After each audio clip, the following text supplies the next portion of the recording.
Poor Mr. Dashwood and poor Mrs. Dashwood in every sense of the word. No, that his widow and daughter are left with almost nothing. No, not truly. But Nolan Park is such a large estate. Were there very many debts in the family? No, nothing like that. It was a question of the law. Did somebody break the law? No. Mr. Dashwood could not legally bequeath it to the ladies. It all went to his son from a previous marriage, Mr. John Dashwood. I think that I will give them £1,000 apiece to start their new lives. Wasn't he a rich man already? Oh yes, he married into money. But his wife, not a sympathetic creature, moved into Nolan Park the day after the funeral without a word notice to the widow. My dear John, how can you think of taking £4,000 from the fortune of our dear little boy?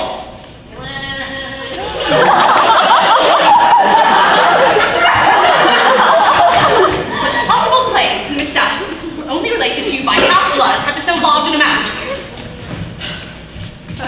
My father's last request was that I would provide for them, Fanny. Your father did not know what he was talking of, I dare say. 10 to 1, he was light-headed at the time. £4,000. He did not specify any particular amount. Perhaps if the sum were diminished by one half, £500 apiece would be a great increase to their fortunes. £2,000. What brother on earth would do so much for even his real sisters? One had rather do too much than too little. Do you think that they may expect more? Who knows what they may expect?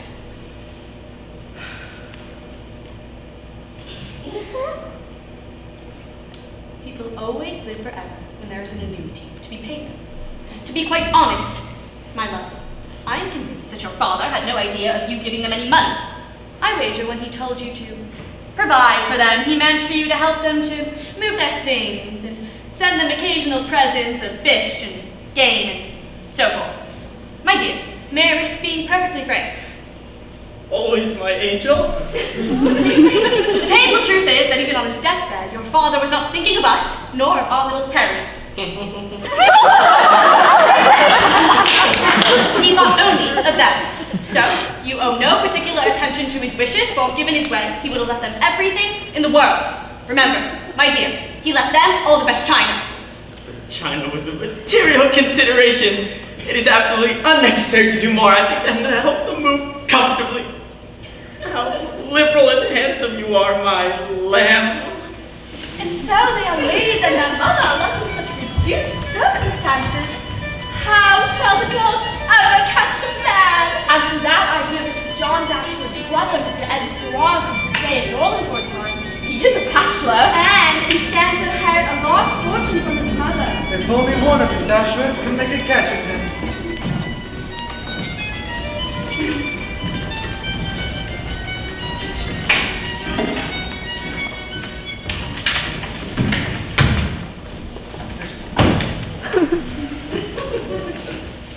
Please, pardon me. Mr. Ferrars. Miss Dashwood, please excuse me. I do not intend to intrude. Oh, no, you weren't intruding. Are you, Yes, I am. Writing a letter. Yes. Oh, I see. Are you as well? I am writing, yes. Oh, Mr. Ferrars, pray, do not leave. On my account, that is, the light is very good here.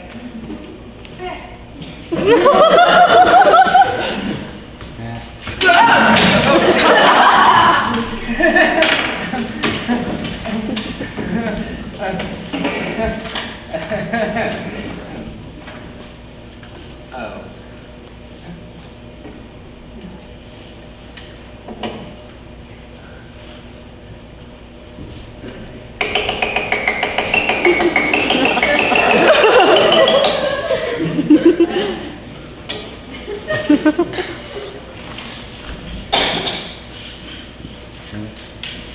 Miss Dashwood, I fear I have not yet had the proper occasion to express to you personally my very sincere condolences for the loss of your father. Oh. Yes, thank you. Miss Dashwood, I hope that my presence here has not caused you any additional distress in this sad time. My sister didn't, I confess, I was not entirely informed of all the particulars before my visit. Oh, no, you needn't apologize, Mr. Frost. In fact, I must thank you. My mother said only yesterday that your presence at Norland is a comfort, and I'm very grateful for anything that raises her spirits. I am pleased that your mother is pleased. That is, might I inquire after Mrs. Dashwood? It is rather too early to think of any moderation in grief. My father's death. It is very difficult. I am sure that you must be a great comfort to her. I attempt to be. I am writing to our cousin, Sir John Middleton. He may have a cottage available for us in Devonshire. The rent is uncommonly moderate. I imagine it must be very difficult to leave your home. Yes, we were. We have been very happy here. I must not smudge this. Miss Dashwood, please excuse me, I didn't mean to upset you in any way at all. Mr. Frost, I cannot use this. Miss Dashwood. Oh, no, it's very kind. No, I beg your pardon. No, please stop. You're going to smear it. Funny! Miss Dashwood, she was just kind of to him.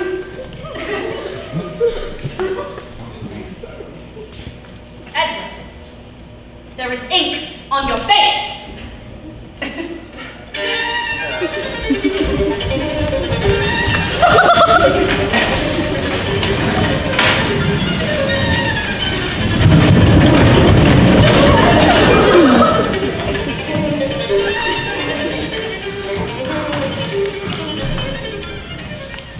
And conscience does make cowards of us all, and thus the native hue of resolution is sickly glow with the pale cast of thought. With spirit, Edward. And enterprises of great pith and moment. Edward, please. Hamlet is not making polite conversation. In this speech, he is all of mankind, all of humankind, railing against the forces that would keep us tame, that prevent us from acting upon our soul's truest impulses. It is a desperate cry against the futility of a life less than entirely lived. You must be driven almost mad by passion, by rage, by love for the beauty of life itself. With this regard, my parents turn away. Edward, Shakespeare writes in a rhythm, which matches precisely the beats of the human heart. If your heart also beats, which I presume it does, Yes. then you cannot help but feel the impossible depths of all of Hamlet's text, and thus the native fuel of resolution is sicklied all with the pale cast of thought. With this regard, the cur would turn away and lose the name of action. Soft now, the fair Ophelia. Marianne. Soft, you now, the fair Ophelia. Nymph in thy orisons. Nymph in thy orisons. Oh, my sins.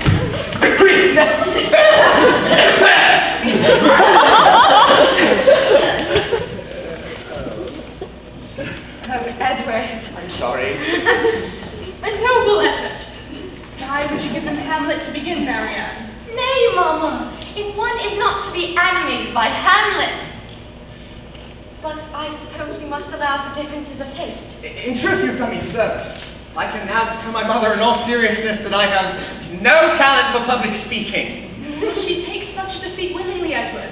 Your sister Zoe is telling us you are destined to be a very great orator. My life's work seems to be to convince both Fanny and my mother that I am unsuited for public scrutiny.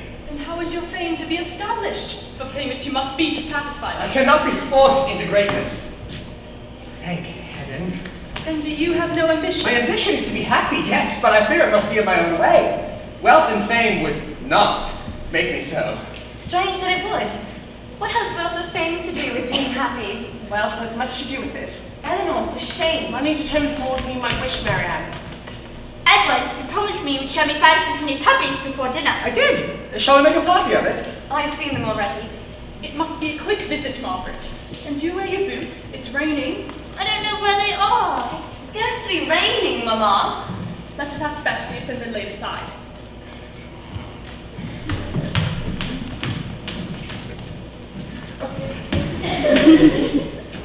What a pity it is, Eleanor, that Edward reads so spiritlessly. Marianne, you've been hectoring him all afternoon. You've only made him more self-conscious. If we'd leave him alone for a moment, I'm sure he would read very well indeed. I was only trying to help. Mm-hmm. Eleanor, are you truly offended? Do you really think him spiritless?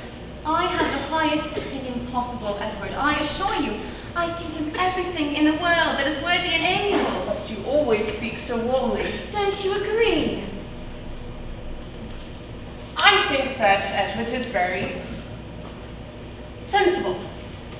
His mind is excellent, and if he is not always a brilliant orator, it is only shyness that impedes him. Indeed. He may sometimes appear awkward, but I believe that is only because he strives so earnestly never to hurt any living creature by careless thought or action. Yes. I grant you. Perhaps he is not fashionable. No. Perhaps he is not even widely considered handsome. But once you notice his eyes, which are uncommonly good, and consider the general sweetness of his expression, well, I find him very handsome indeed. What say you, Marianne? I swear that when you tell me to love him as a brother, I shall think him perfect indeed! Marianne! I do not deny that I think very highly of Edward, that I greatly esteem him, that I like him. Esteem him! Like him! Cold-hearted Eleanor! Excuse me for speaking so quietly of my feelings. Leave them to be stronger than I have declared. I'm not sure that Edward feels anything for me beyond friendship. Eleanor. He may have kind of a preference, but there are other points to be considered, Marianne. He is dependent on his mother for a living, must obey her wishes in all things. Edward would face many obstacles if he wished to marry a woman with no fortune. Miss Dashwood, dinner served. You must not be diffident, Eleanor. Edward is obviously desperately in love with you, and no material obstacle can stand in the way of love for long. That means it's only a matter of time before he binds his soul to yours forever! Where do you get this? Stop! You are a goose. Stop, you must go in for dinner.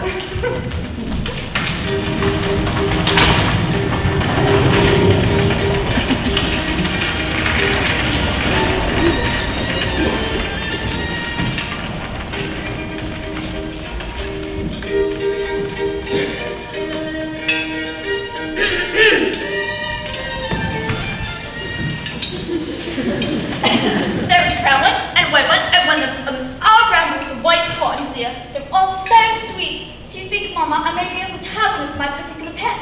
It could sleep in the barn. We shall see, my dear. I do not know how much room we shall have in the new house. How fortunate, man, that you'll find lodging so soon. We are very sorry to lose you, of course. When exactly are you planning to move? I might have immediate possession of the cottage, but I imagine it will be some months before I put all the particulars to rights. I do not think it right that you're moving so far away. Not too far to visit, Edward. Fanny, you and John will always be welcome. And Edward, perhaps you will visit us very soon. I will, certainly. I will certainly visit soon. But not too soon, Edward. After all, you have so many other obligations. You know that my mom expects you next month when Miss Morton is visiting. I'm not even acquainted with Miss Morton, Fanny. I'm sure I can manage both. Edward, do not make promises that you cannot keep. My brother, you know, is soft-hearted and always wishes to please everybody at every time, but we must not let him get too distracted. There is no limit to what our Edward may accomplish, whether it be in the army, the law, or the government. Hear, hear. Do you know, it is quite burdensome at times to have such very, very high potential as our Edward does, and I confess, it does make me fear for him. What do you mean, my love? Why, my poor brother is a fox, and hallooing all around him are hunters and hounds. Oh, Fox, Betty? oh, I'm sorry. Am I being very abstract? He is a target, my love. He's prey. Opportunists are always circling, eager to pounce. An eligible young man of my brother's station will always attract, for example, upwardly minded young ladies. There is no predator so fierce, no creature so shameless as an unmarried woman in the desperate pursuit of a wealthy man. It is a sad, sad reflection of our limiting age, but I assure you, such fortune hunters are all too common, and I do use that term broadly. Fanny! What? I'm merely making conversation. I misspoke earlier. We shall remove ourselves from the house within a week, no matter the expense. I've lost my appetite. Girls, come.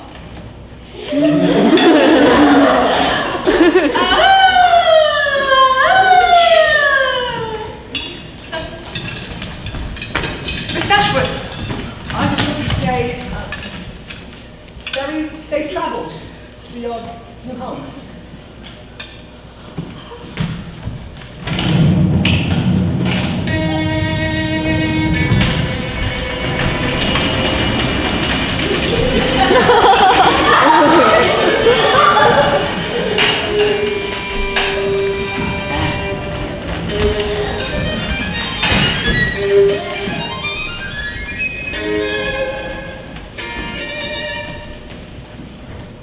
It's so small, Margaret. Will fit all of us comfortably. And Thomas and Betsy, you really are very fortunate, dear. But where should I put my telescope? Next to my pianoforte. You may spy on the neighbors. Marianne? You may not spy on neighbors. It is rather small, but I'm sure we will soon have plenty of money. Then we may think about building.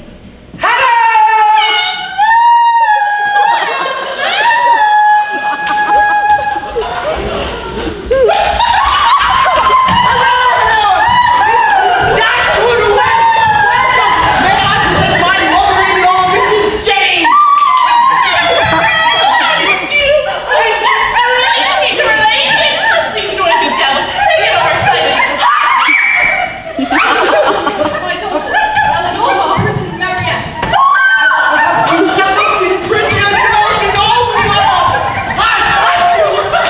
I am sure they have any broken young gentleman in Devonshire. You absolutely must dine with us in Baltimore. Everybody can do our sessions. Hush! Come, you must come! We shall wait on you for dinner. There is no inconvenience. Lady Middleton will be so pleased. We expect you tonight. The prettiest girls in all the world.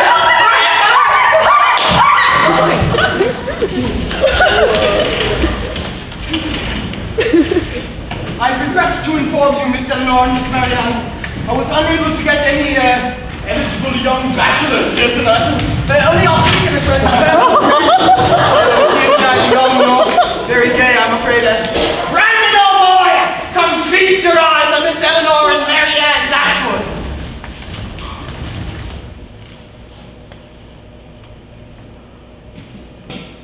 Brandon! Aren't they the most charming girls in all the world? I only hope you won't find him so very dull.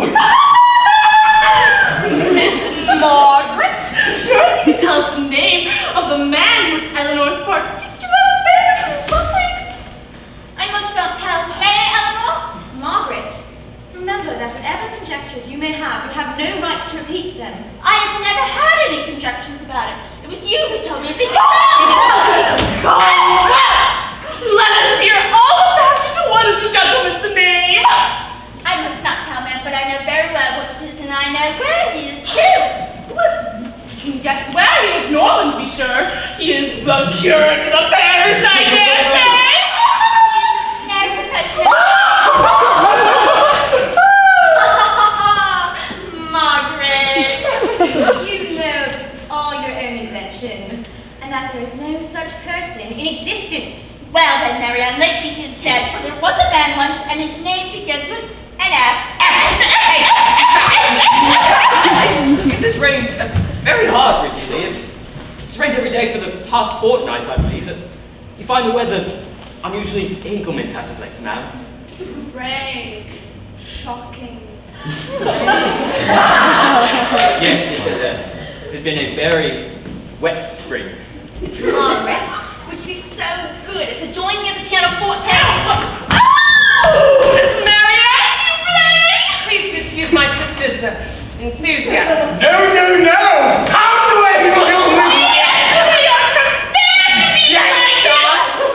Very fond of music. Yes, indeed. Oh, Colonel Brandon is very much in love with Miss Marianne Dasher. I thought it would be so on the first night when he listened to her sing, and on the second night when he listened to her sing well. Oh, it is an excellent man. He is rich and she is handsome. Colonel Brandon is a very eligible bachelor. It's long in the tooth. My Cassandra had a cousin, and that was 10 years ago. The great big property he inherited. I cannot think of it, but I am breathless. Such a sober man. A young woman's touch. A young pretty woman either breathed life into or kill him within a fortnight. Match, a perfect match. I'll find a man very decent girl in the county. Mark my words. Colonel Brandon is nearly old enough to be my father, and if he were ever animated enough to be in love, has long outlived the sensation. When is a man to be safe from such wit if age and infirmity do not protect him? Infirmity. Do you call Colonel Brandon infirm? Yesterday, he spoke of his flannel waistcoat. And? A flannel waistcoat for his aching joints, the commonest signifier of declining life. My dearest child, if you estimate the colonel thus, I imagine you must be in continual terror of my decay. It must seem to you a miracle that I still live. You are not doing me justice, Mamma. I know that the colonel is in no danger of immediate expiration. He may live 20 years longer. But a man of his age should have nothing to do with matrimony. Perhaps a man of his age and a lady of your age have nothing to do with matrimony together. But if there were a woman who was single at 30, I do not think anyone would object to the colonel marrying her. A woman of 30 can never hope to feel or inspire affection again. If her fortune is small, I suppose she may bring herself to be a nurse, for the security of being a wife. Must you doom Colonel Brandon to a slow decline because you happen to complain of an ache in his shoulder? If he had been in violent fever, you would not despise him half so much. Confess, Marianne, is there not something thrilling to you in the flushed cheek, hollow eye, and quick pulse of a fever? Ma'am, Lord Middleton is here to ask if you have any letters to post. I will take them. Margaret, will you go and get your boots on? We're not still going on a walk, are we? It's going to rain! No, it is not! Go and get your boots, please! Hey! Boots, boots, boots!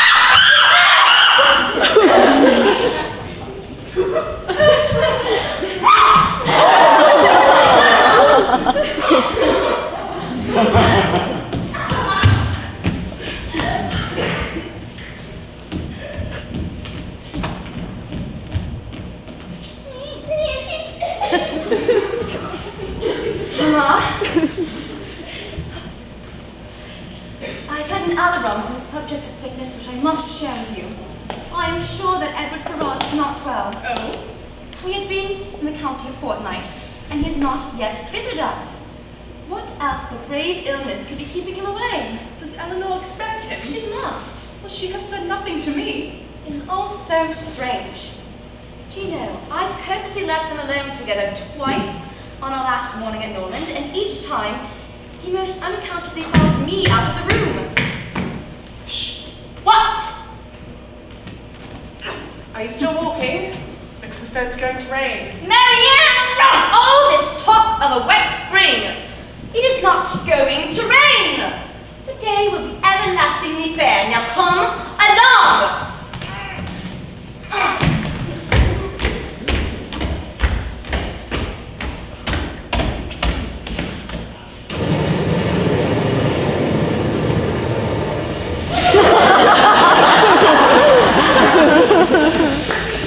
Very wet spring. You should tell Betsy to put some tea. They'll be soaked through. Marianne fell and hurt her ankle, and a gentleman rubbed her right up. Margaret, what on earth? Marianne's preserver! Marianne's preserver!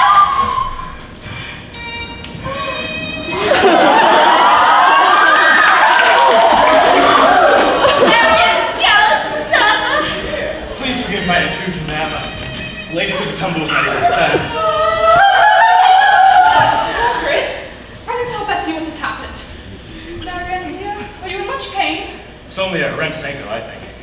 Thank heavens you were there, sir. Please, won't you sit and take some tea? Oh, I'm dirty and wet and don't want to spoil your furniture. Might I ask you whom we are so obliged? My name is John Willoughby.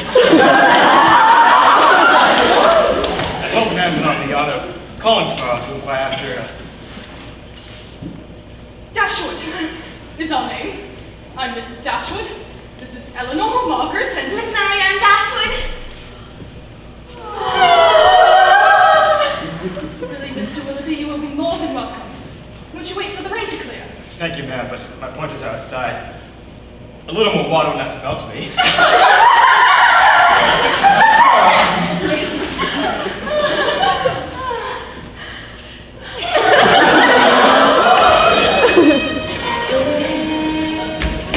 And then Mama asked him whether he was a gentleman who's not, as he said, must be charging, but he is open tomorrow. Sir John, do you know of any gentleman by the name of Willoughby? Willoughby? What, is he in the county? I must ask him to dinner on Thursday. And what sort of young man is he?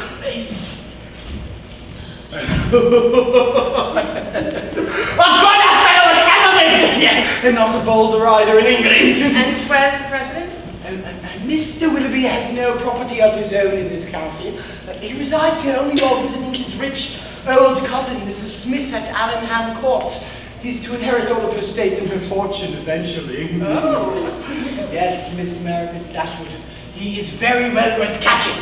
And if I were you, I would not give him up so easily to my younger sister. Miss Marianne can't expect to have all of the gentlemen now, can she? Brandon will be jealous if she does not take care. My daughters, Sir John, are brought up to catch gentlemen. Glad to hear, however, that he is a respectable young man. Of course he is respectable, Mamma. I see how it is. You've set your cap at him now, and never again will think of poor Brandon. After all, how can you compete with all this tumbling about and spraying? Calvert! Yes! I dare say that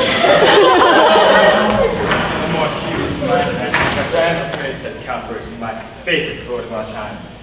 Cowper may indeed be the greatest poet of any time.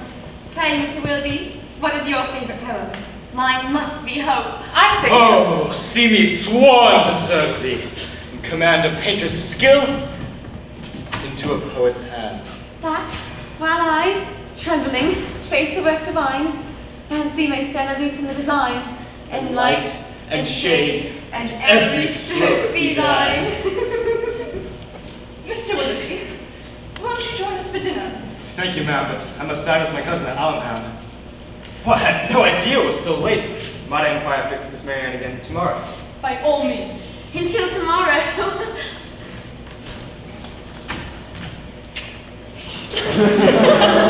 Well, Marianne, nobody can ever accuse you of being too reserved. You are right, Eleanor. I have been too much at ease, too happy, too frank. I have been open and sincere when I ought to have been spiritless and dull. I suppose you think I should have talked solely of the weather and the roads and only spoken once every 10 minutes. Or, better yet, never spoken at all. My love, she is only teasing you. Eleanor, we would never wish to check Marian's conversations with her new friend.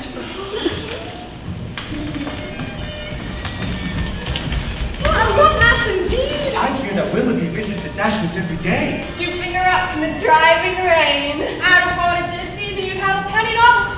Married within a month, mark my words. He has no money to marry. It depends entirely on what old cousin. One had to have been wealthy indeed. Wealthy and handsome. What more could one wish? Look at them, no eyes for anyone else in the world. This is indeed the season of my happiness. But what's of poor Colonel Brandon?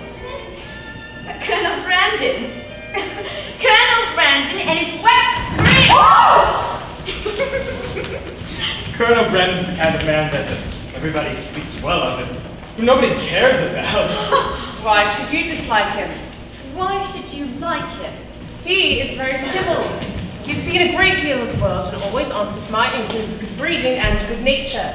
That is to say, he has told you that in the East Indies, the climate is hot and the mosquitoes are troublesome. You are both unfair to him, and it is not witty in either of you. Oh, defense of your protege, Miss Dashwood, you can even be saucy. My protege, as you call him, is a sensible man, and sense will always have attraction to me. Yes, Marianne, even in a man over 40. Well, he is very respectable.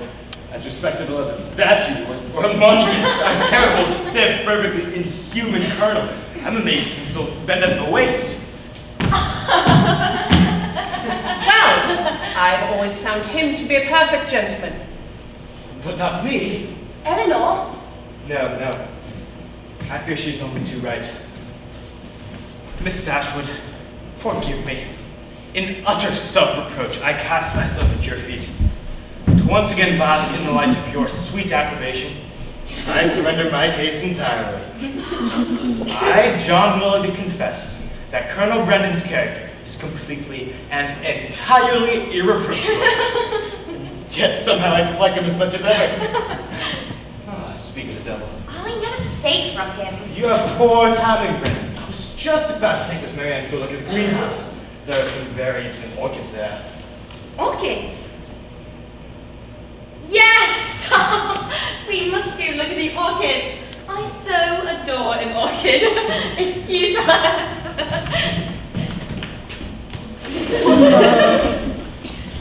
Your sister is full of life. She is certainly energetic. Someday her disposition will settle. I hope. Sorry to think of her ever changing. I cannot agree with you there. Marianne's ideals are all very romantic, but they tend to discard propriety entirely. She benefit from a more mature understanding of certain realities. Do not desire too much, Miss Dashwood. I once knew a lady who resembled your sister, and her introduction to what you might call realities was very unfortunate. I will not trouble you with the story.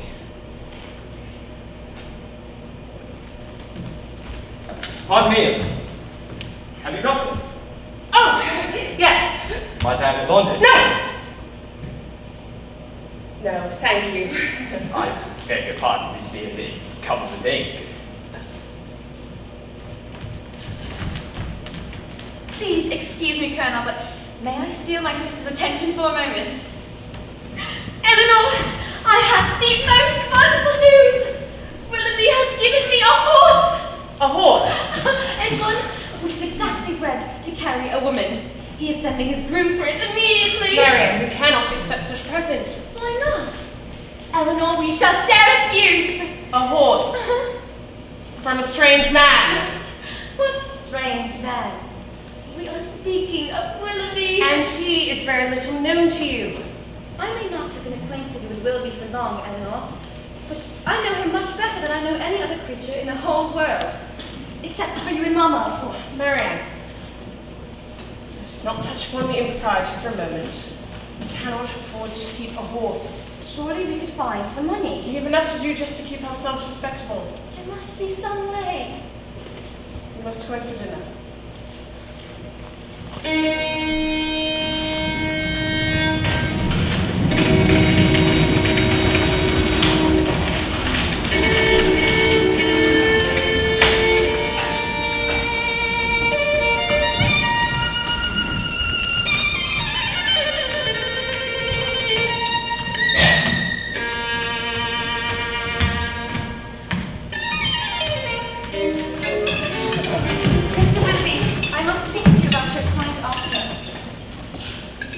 But Marianne, Queen Mab is still yours, Marianne. I shall keep her only until you can claim her for your born last hope.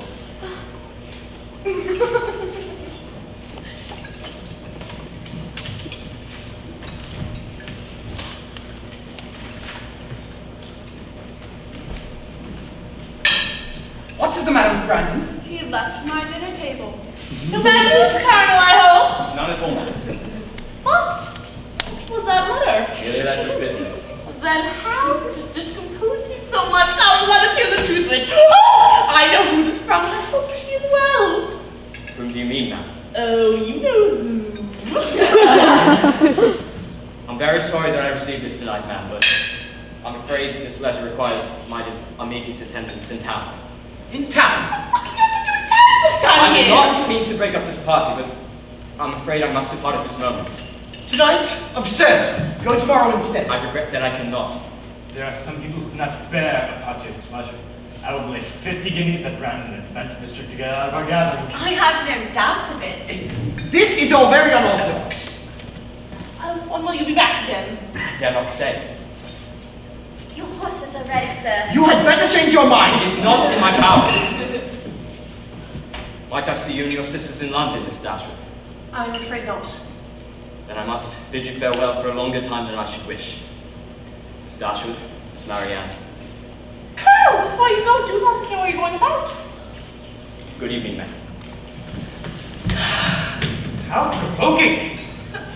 It's about Miss Williams, I'm sure. And who is Miss Williams? Oh, she is a very near relation of the Colonel's. I will not say how near for fear of shocking you. Oh, she is his natural daughter! Indeed. Yes, it was a scandal in the county 15 odd years ago. We never did hear all the truth of it. I believe the mother died, and we never could get all the details. But he is very fond of the little love child. I dare say he will leave him all fortune. A love child? From old prim and proper Brandon, what a first-rate hypocrite! Does Brandon need further intelligence? No. I suppose it must be something you can say now. Well, despite our reduced numbers, we must make ourselves merrier.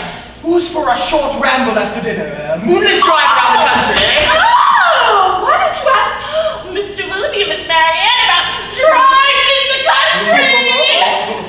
Ma'am? Oh, I have found you out in spite of all your tricks this morning when we all went driving and you two sped off. I had my woman inquire of the groom, and I know where you spent the morning. Yes, out in my carriage. Yes, Miss Evidence! And I know where you went in that carriage! Miss Marianne, I hope you enjoy your future home, and I look forward to visiting you in Allenham! A good trick on us! Willoughby, tell me, have you still got that fine mare?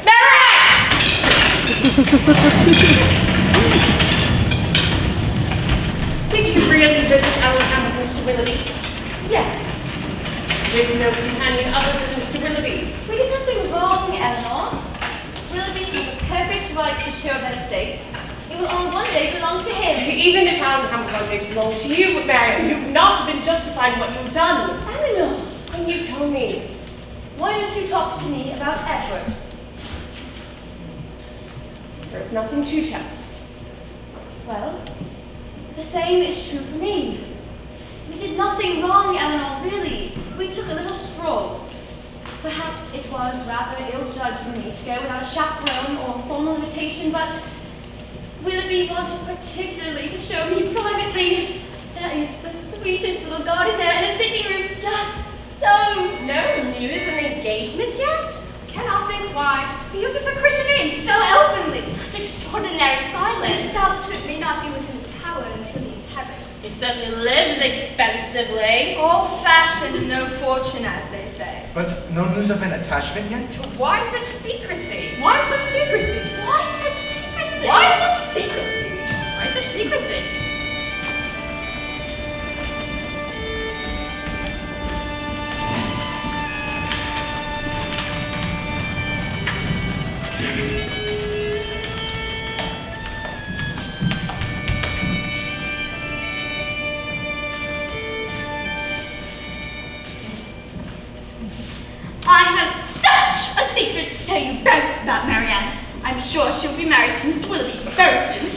said that almost every day since they met, Margaret.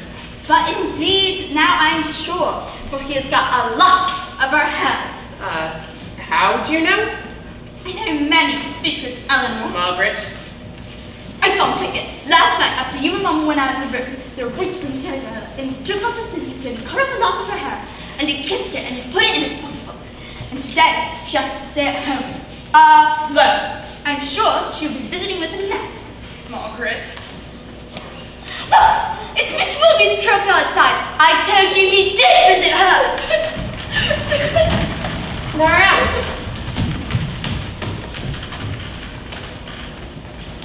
Mr. Willoughby, Good day. is there anything amiss? Yes. There has been a very heavy disappointment. I am afraid I'm unable to picnic with you today. Well then, perhaps tomorrow.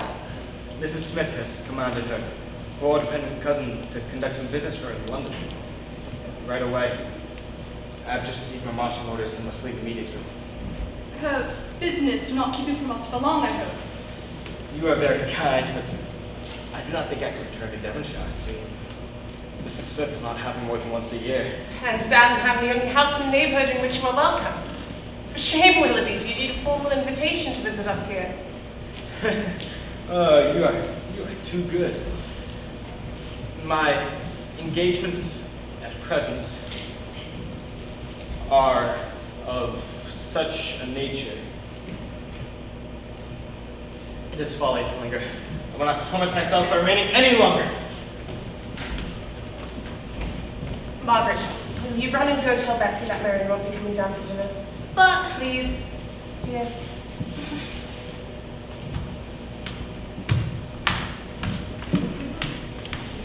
Do you think that they've quarreled? Oh, Eleanor, why do you always love to think the worst? I don't. But what else could have happened? Why, it's perfectly obvious. I can account for everything. Can you? Yes. Mrs. Smith must have invented this business in London as an excuse to send Willoughby away. It has finally reached her of the attachment between Marianne and Willoughby. She disapproves and strives to separate them. He depends on her, which is why he cannot confess to her. Yet, he must obey her wishes. For a time. That is why we cannot predict when he shall return. Eleanor, what say you? Nothing. You may be right, Mamma. Your countenance suggests otherwise. What are your conjectures?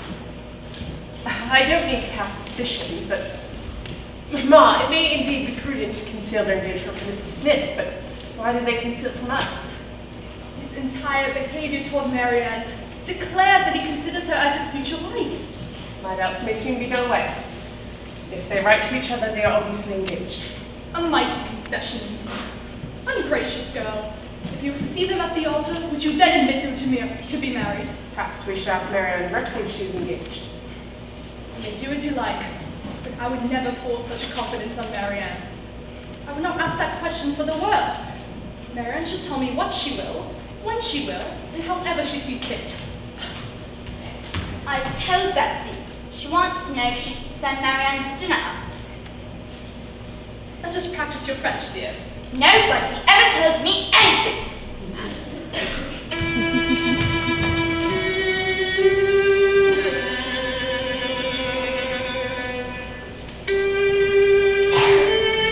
Marianne, are you going for a walk? Shall I join you? Where would you like to go? On Downs? Oh, I'm sorry, Eleanor. I meant to go on the lanes. Marianne, please. For weeks you've avoided everybody. Will you take the air with me once? The sky is very beautiful today.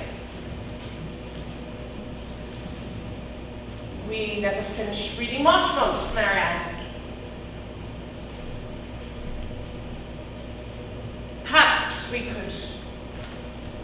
put it aside until Willoughby rejoins us, but it may be many months before that happens. Months? No. Not many weeks. Indeed. Marianne, have you and Willoughby? Eleanor, who is that? Is it Colonel Brandon? No, no, look, look!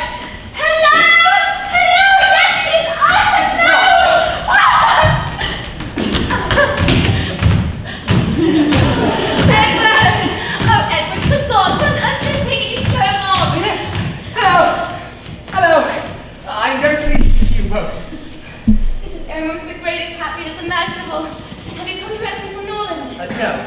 I have been in Devonshire a fortnight and now come purposely to visit you.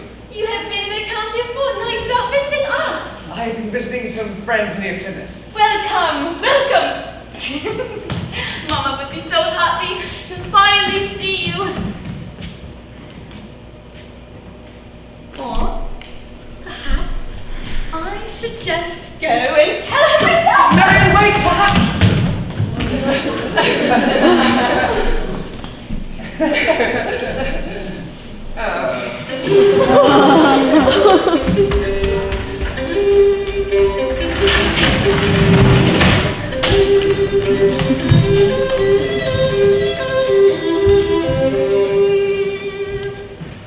Sir John, Mrs. Jennings, may I present you Mr. Edward Ferrars?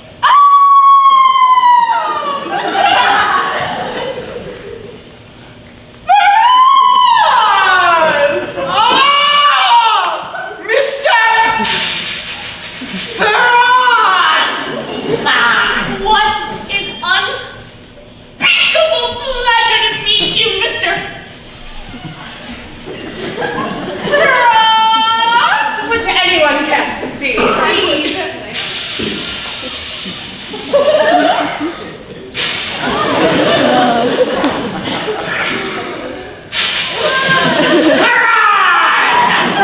Edward, I never saw you wear a ring before. Is it new? Yes.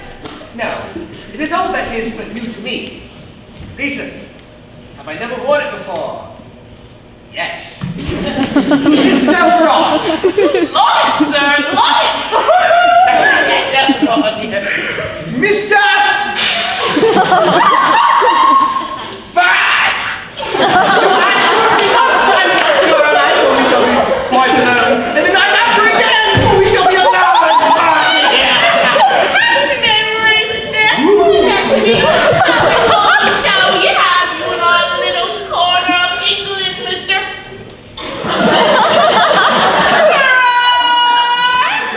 We are quite bereft of elderly young bachelors here. However long you remain a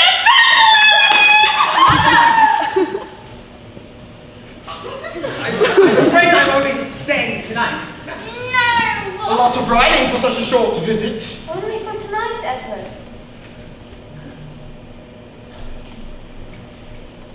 I see.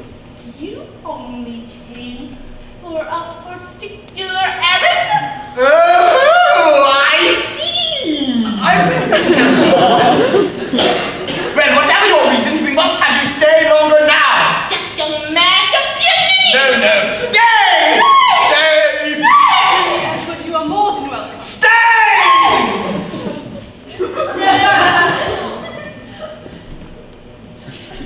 I'm afraid I must go to my mother.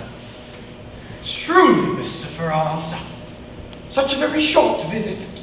Why come at all? Yes, we did. Why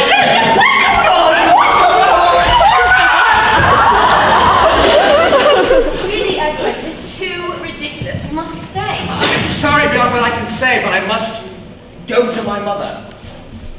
Well, what are Mrs. Ferrars' aims for you at present, Edward? Much the same. To rise high in the world, but I must have no profession. That would be too common. Given the choice, I should like to find employment in the church, but it is not smart enough for my family, and so my own nicety and the nicety of my relations turns me into what I am, an idle, helpless being. Come, Edward, such melancholy. Your mother will give you, in time, the financial independence you've been so anxious for. What good may not a few months do? I think that I may defy many months to produce any good to me. What is a man who chief good and market of his time he went to sleep and feed? A beast, no more. That's from Hamlet, Marianne, but perhaps you didn't recognize it because my delivery is so improved. Forgive me if I am very saucy. I love to be reminded of the past, Edward. And you will never offend me by talking of it. Do you feel so strongly about Hamlet's beating heart as you once did? At my time of life, opinions are fixed. It is not likely that I should now ever change them. Marianne is as steadfast as ever. She's only grown a little more grave. Nay, Edward, you need not reproach me. You are not very gay yourself. No, I suppose not. But worse, you well reserved. Reserved? Yes, very. What do you mean? Marianne thinks everybody reserved is not quite so open as she is. Well, Edward, I suppose we must bid you adieu. Do you know when you may return? I cannot say. Please do come again soon, Edward. Please. Oh!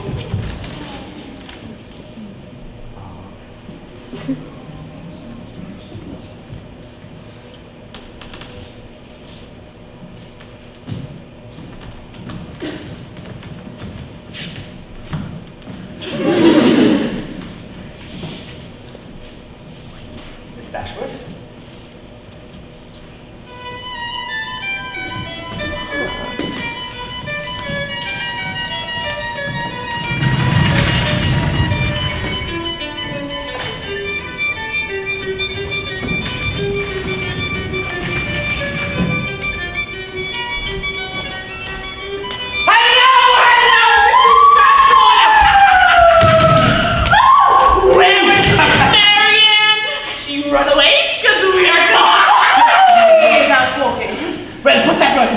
Lady Industry, we have brought you some strangers, Miss Anne and Lucy Steele, who are staying with us at the park. And how do you like them? Hush, they will hear you.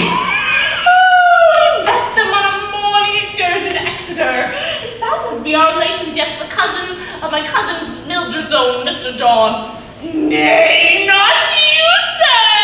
A shorter, fuller man. Very dowdy, never comfortable in the least bit damp. Oh, where was I? Relations. Of course, naturally, we invited them to stay with us. You can see the resemblance, right? They are the most charming girls in all the world. You must come to dinner tonight. You can't think how you will like them. Come.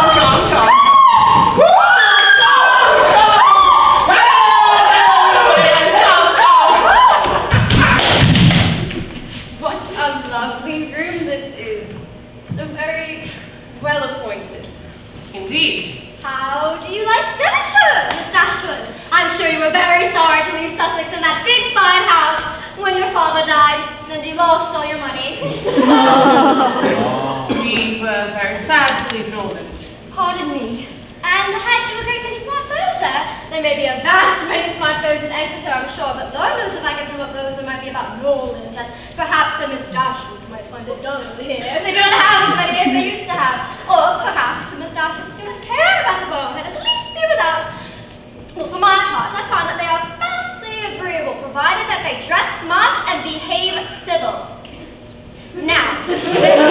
Exeter, and he's a clerk to Mr. Simpson. If you do not meet him of a morning, he is not fit to be seen.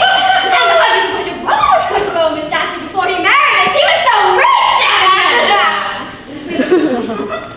Well, Sir John tells us that Miss Marianne is a special admirer who is very handsome, and I do hope you will have as good luck yourself soon.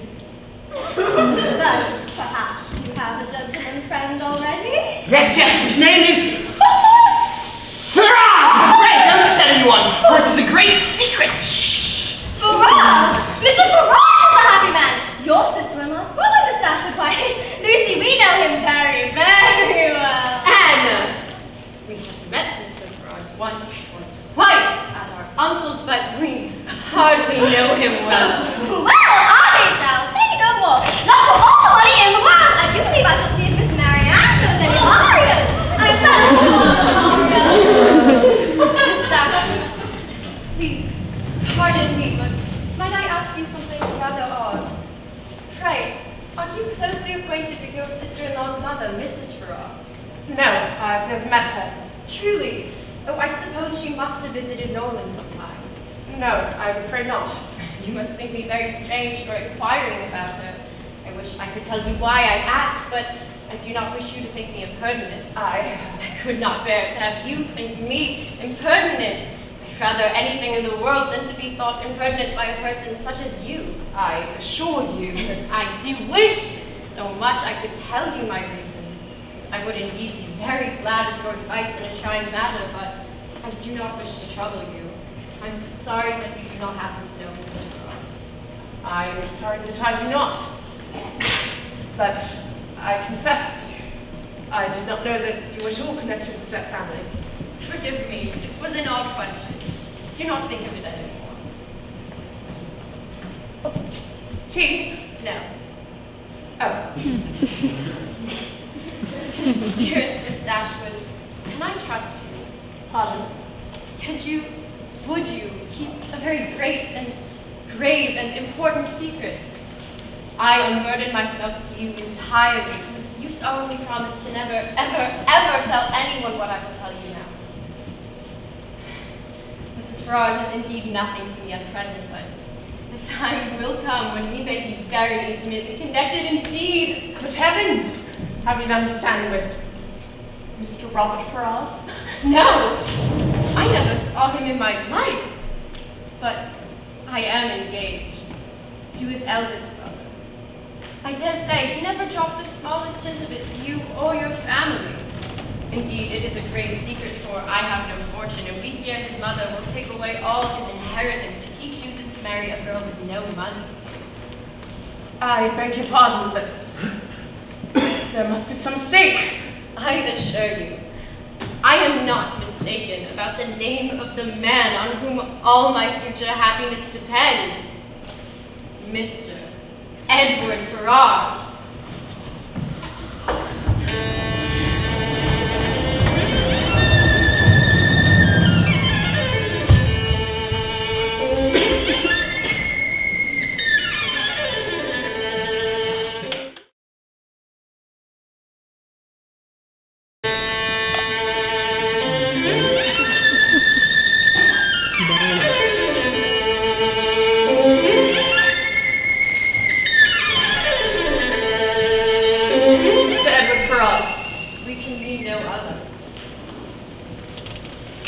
May I ask if your engagement is long-standing? We have been engaged these 4 years. 4 years? Yes, but we have known each other far longer. He was a pupil for many years of my uncle, Mr. Pratt, who lives at Longstaple. He visited us there recently. In fact, just before he visited you here. You are his friends in Plymouth? I am. Oh no. Did you think him sadly out of spirits? Poor Edward. It does break his heart terribly for us to be separated. I gave him a lock of my hair to set in a ring. That was some comfort, he said, but not equal to us being together. Perhaps you noticed the ring the last time you saw him. Lucy! Lucy! What was the song the doctor was asking me to sing last Thursday? Pardon my interruption. Miss Dashwood, I hope we can speak of this again. It is such a relief to confide in someone so much older and wiser. Until now, Anne is the only other person I have been able to ask advice of, and I know my dear Edward cannot be angry with me for confiding in you, for he has told me so much about you and your family, and I know he quite thinks of you as his own sister. Might we see you in London this winter? No. I am sorry for that. We could have spent many happy hours together. I'm going in December to see some relations, but I'm really going to see my darling Edward. I will, of course, give him your very, very best.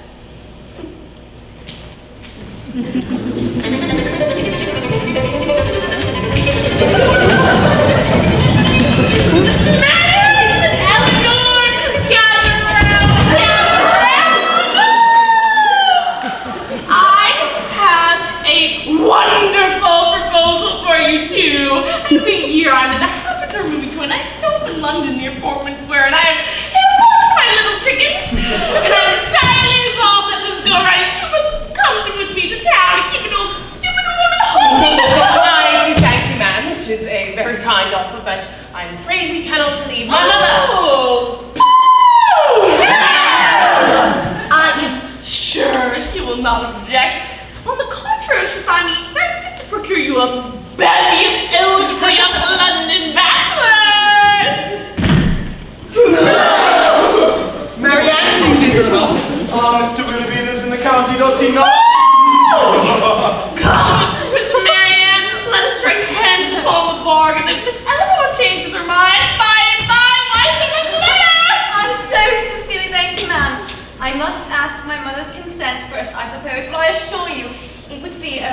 greatest happiness I could ever think of. It certainly sounds promising. We will consult with Mamma, yes, but I think she will decide against it. This is a wonderful plan. Can't I go? May not I go? Perhaps in a few years, my dear. In a few years I will be beyond all improvement. Mamma, I do not think this is prudent. Although Mrs. Jennings has a good heart of protection, cannot give us consequence in London, If and... Eleanor is frightened away by Mrs. Jennings, Mamma, it does not prevent my accepting her invitation. What a sudden and miraculous display of enthusiasm for Mrs. Jennings! Oh. I will have you both go. These objections are nonsensical. You will enjoy touring London. And if Eleanor would ever condescend to anticipate enjoyment, she may foresee having a very interesting time. John and Fanny always winter in town, so you shall have to visit them. And perhaps when doing so, you may encounter some other members of the Ferrars family. The Ferrars? I like Edward Ferrars well enough, but that is scarcely reason to go all the way to London. Must you always be so cold? Marianne! Eleanor, just... Don't you see that going to town may secure both of our happiness forever? I cannot stand it, Eleanor. I must see Willoughby or I will go mad. Please.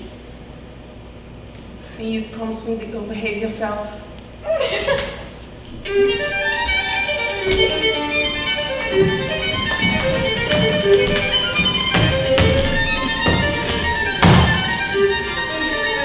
To London!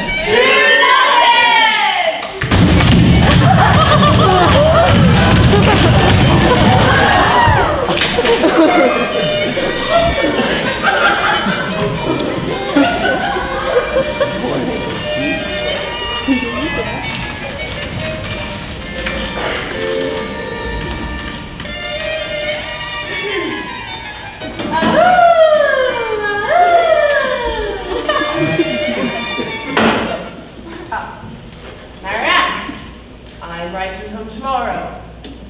I am not writing to my mother.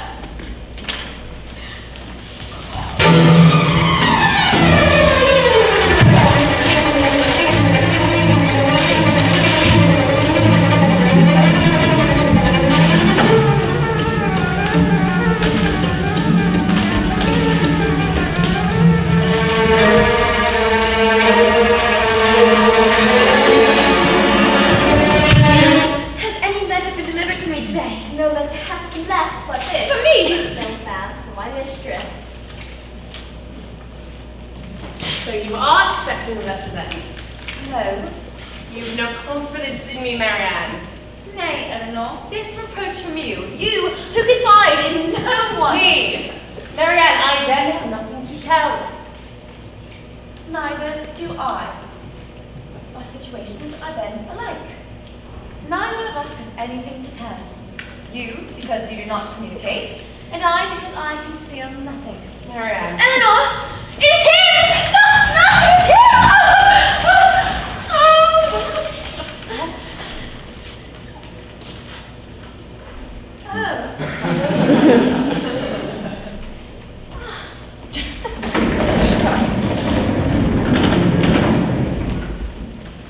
Miss Dashwood, I'm pleased to see you here in London.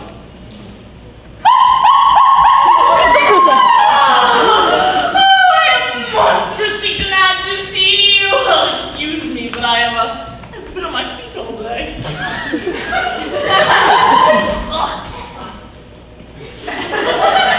Well, you see, I brought two young ladies with me. There's one here, but there's another somewhere. Did you find Miss Marianne? Yes, I thought that would please you. Oh, what a fine thing to be young and handsome. I never was handsome, but I was young once. There's talk about dinner. What is the world of little odd things to do after one has been away? I have an old cartwright to settle with. Excuse me, I have been busy with me.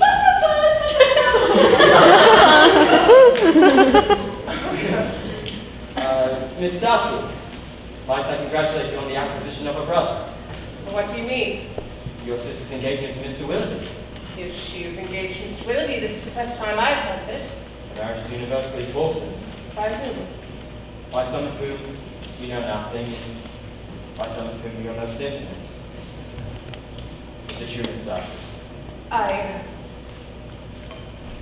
Though they never told me of the terms of their mutual affection, I have no doubt. And I'm not surprised to hear of their engagement. To your sister, I wish all imaginable happiness. To Willoughby, that he may endeavor to deserve her. Colonel! Do you prefer boiled fowls or veal cutlets? Colonel! Honestly, that's a man!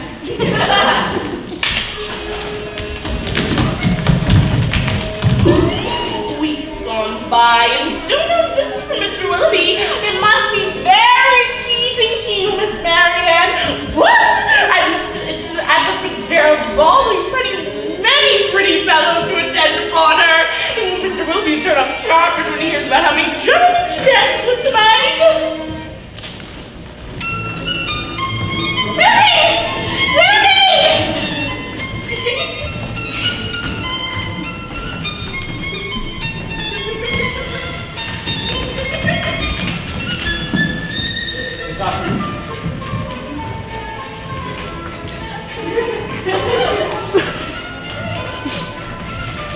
God, Willoughby, will you not shake hands with me?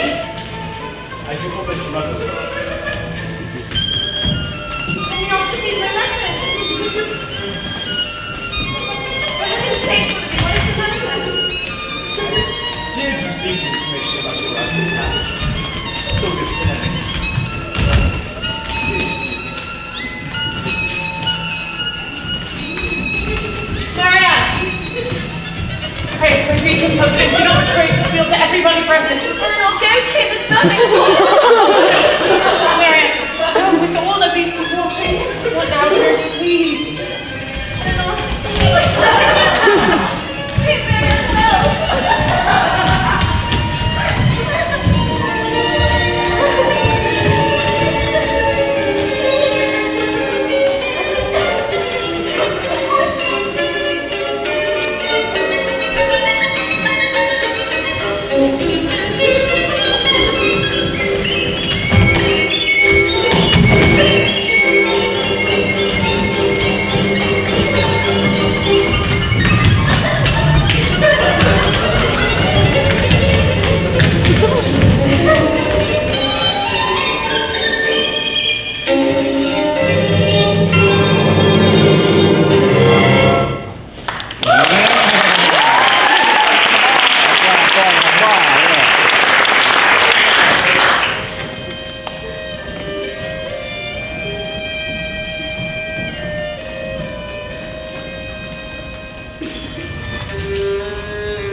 find to your liking.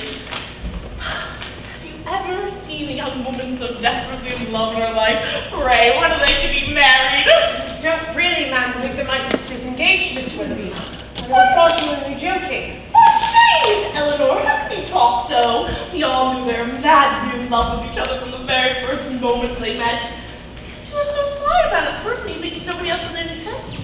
But I tell you, all society knows it. From here to Devonshire and back again, I tell everyone of it myself. Indeed, ma'am, you are mistaken. You were doing the very unkind thing in spreading a report. Yes, you are a very clever and subtle creature, Miss Eleanor. Mum's away till the band's ready. Well, I am off to visit my Charlotte, but I have to ask Susan to lay out a nice breakfast for you to stuff yourselves. Ta-ta!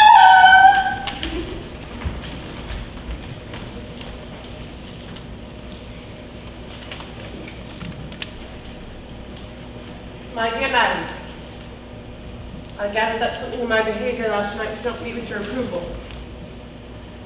Although I'm at a loss as to how I offended you. Allow me to be plain. I'm sorry if you ever mistook my friendship for something more, but you must acknowledge that anything of that nature is and has been impossible. As My affections have long been engaged with another young lady. John Willoughby. Oh, what shall I do? What shall I do? Marianne, please try to stay calm. How can I be calm? What good does it do to become hysterical? Leave me if it upsets you so much. Do not indulge in this display. Leave me, hate me, forget me, but do not ask me not to feel. Marianne, it might have been worse. Your engagement could have gone on much longer before we ended it. What engagement? You weren't engaged. But Marianne, you wrote to him! Leave me alone! Leave me alone!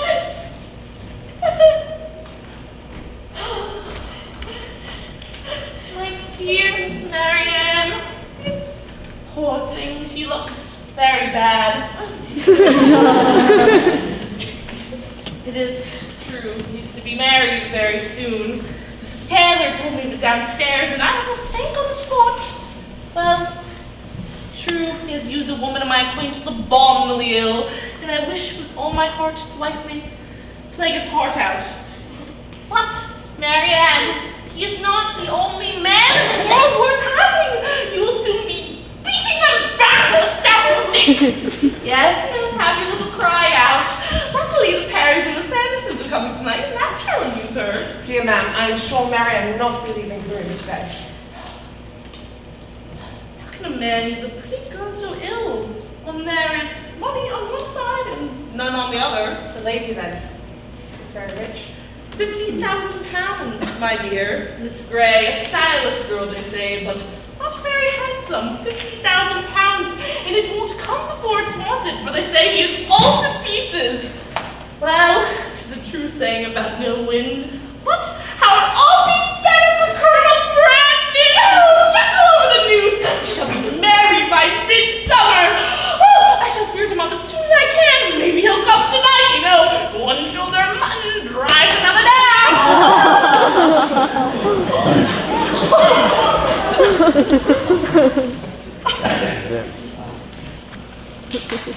All she wants is gossip. And she only likes me because I supply her with it. Marianne, I do not want to talk. I will leave you. You will promise to rest.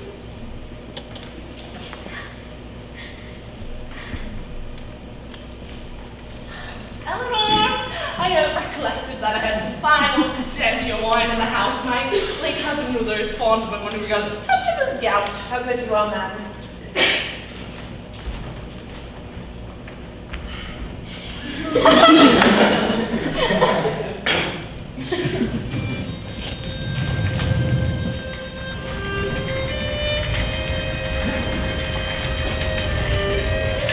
Colonel Brand, I am afraid Mrs. Jennings is away from home, Colonel. And your sister? Marianne is unwell. Perhaps what I heard this morning, there may be more truth in it than I thought possible. What did you hear? It concerned a certain gentleman. You mean Mr. Willoughby's sudden engagement to Miss Gray? Have you also heard that Miss Gray has £50,000? How's your sister? Her sufferings have been very severe. Miss Dashwood, I may be able to offer some comfort. No. Not comfort, but I may be able to relate some history about Mr. Willoughby, which may bring some clarity. Please go on. You may find me a very awkward narrative. Please.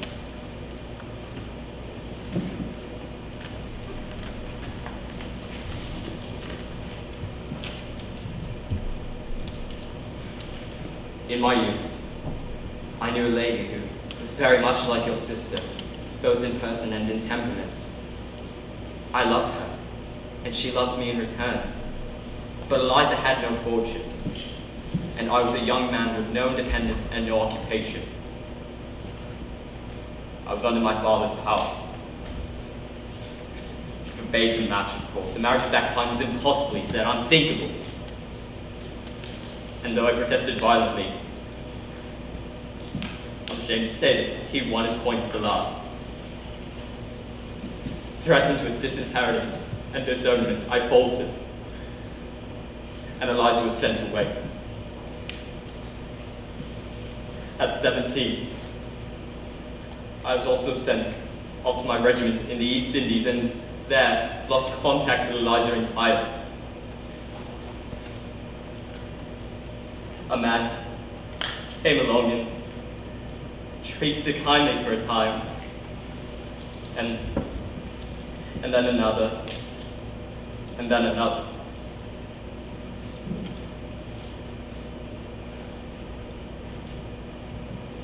I returned to England a grown man, independent, and determined to find her.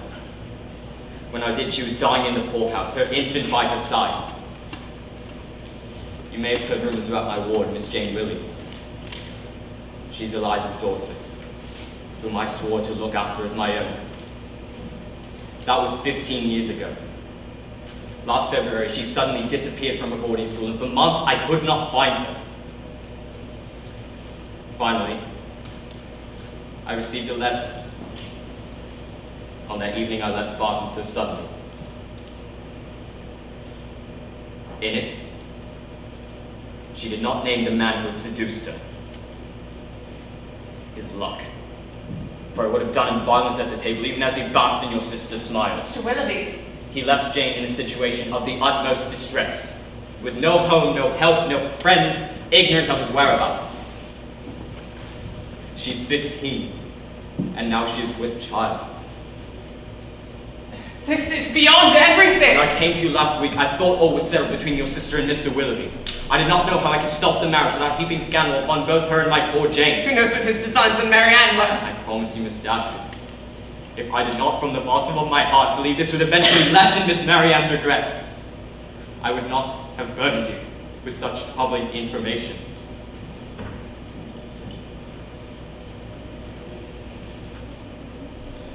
I'm sure I keep you from your sister.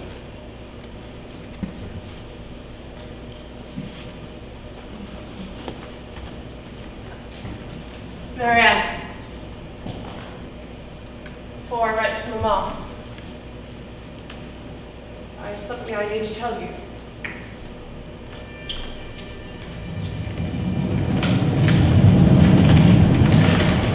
I suppose you have heard about Mr. Willoughby's very expeditious nuptials. I heard his creditors would be much easier. I heard that Mrs. Cray wore orange blossoms to their wedding. Orange blossoms at this time of year. They say the younger Miss Dashwood is very ill and broken-hearted. They've been corresponding. Indeed. Oh, yes, she wrote to him openly. Very forward of her. No one to keep her in check. Her father is dead, you know. Well, what can you expect? I heard she went out riding with him. Alone. I am not I surprised. am sure all of the Dashwood girls were quite wild. With no money to speak of. Then what did she expect? Poor girl. Silly girl. Very forward. Very foolish. What a waste. What a waste indeed. And so you see that we never really knew Willoughby at all. Marianne? I would sooner think myself deceived by all the world than by Willoughby. He's practiced nothing but deceit from beginning to end. I cannot explain his behavior towards that poor girl. But whatever his sins, I know that he loved me. He loves me, that much is true. Did he tell you that he loved you? Yes!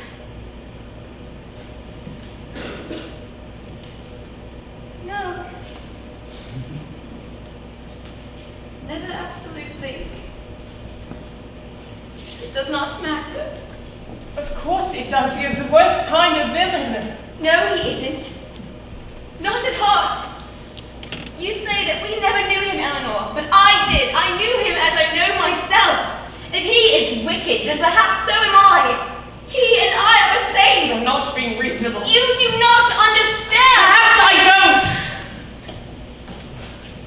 Marianne, how could you have written to him? I felt myself to be as solemnly engaged to him as if the strictest legal covenant had bound us. Obviously he did did not feel the same. He did! I may have been cruelly used, Eleanor, but not by Willoughby. Who else but Willoughby? I do not know! Well, whoever may have been your enemy, let them be cheated of their triumph by seeing that you rise above these circumstances. I care not who knows that I am wretched. It is easy for those who have no sorrow to talk of calmness and exertion. Do you think I have no sorrow, Marianne? Can you believe me capable of being at ease when I see you in this state? Forgive me. I know that you feel for me, and I'm very sorry to make you unhappy. But mine is a misery which nothing can ever do away. I want to go home. My dear sister, so delighted to see you in town. Fanny and I wanted to stop on you earlier, of course, but you know, we've been so busy visiting and being visited. Visit! Pardon me. Whatever is the matter with Marianne? She looks very unwell. She has had medicine paid. I'm sorry to hear that. At her time of life, anything of an illness destroys the bloom forever. Too thin to curl and thin. She's not that thin. Fanny always used to say that you certainly very better than you did. But the way she looks now, I doubt she would be there with more than 500 or 600 a year. You will excuse me turning on about marriage with an old doubter, but we've been talking of nothing else in my household for this time, you know, for Edward to settle. Is Mrs. Frost going to be married? It is not that bad. His mother has determined to give him his independence just as soon as he marries the Honorable Miss Martin. Lord Martin's daughter! She comes with £30,000. £30,000. And what does Mr. Frost think of the arrangement? I do not know if she has told him yet. No doubt he will be delighted. It is an excellent match. But that's all to come. In the meantime, we want to invite you to a little dinner party. You must attend. Fanny's wild to see you.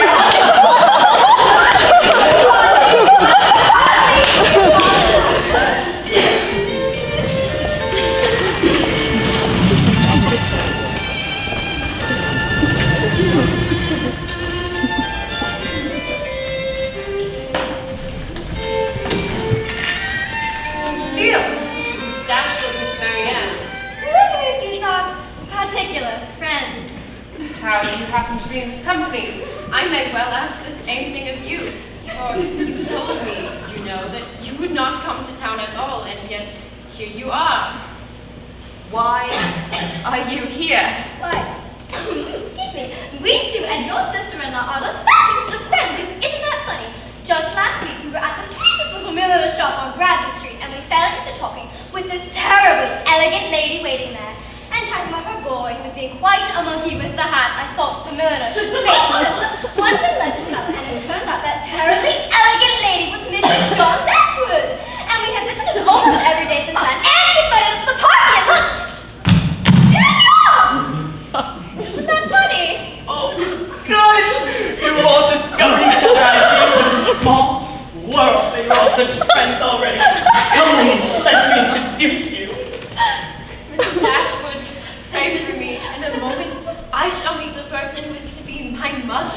Our host, Mrs. Farrar.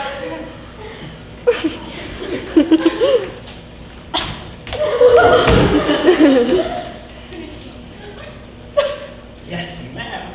Mrs. Farrar says that Miss Steele are exceedingly pretty. Miss Dashwood. Robert Farrar. You reside in Devonshire, I'm told? In a cottage? We do. For my own part, I am excessively fond of a cottage. There's so much elegance in a cottage. If I had any money to spare, I should build a cottage and have all my friends visit me. I advise everybody I see to build a cottage. My intimate friend, Lord Cortland, of the Lancashire Courtlands, came to me the other day and laid before me 3 different architectural schemes. Which one should I build, Rory? My dear Cortland, said I, throwing them all directly into the fire. Do not build any of these deplorable shacks, but by all means, build a cottage. A cottage, man. A cottage, a cottage. That's what the end of that. Indeed.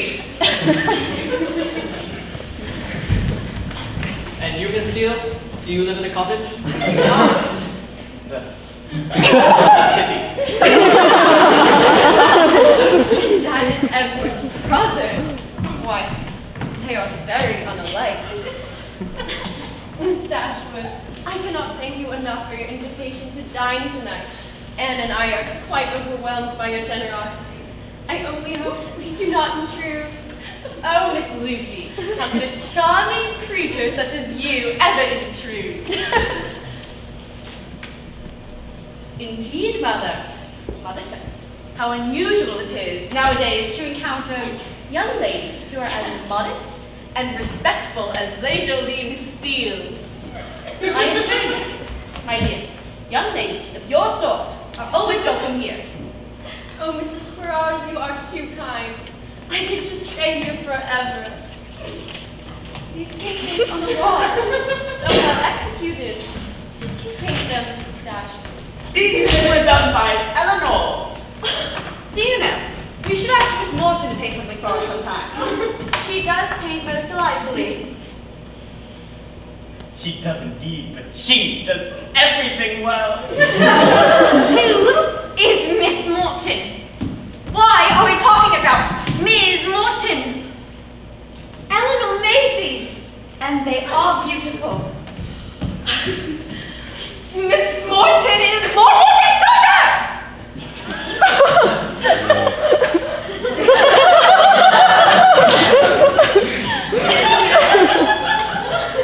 Don't mind them. Don't let them make you unhappy. Shall we go in for dinner?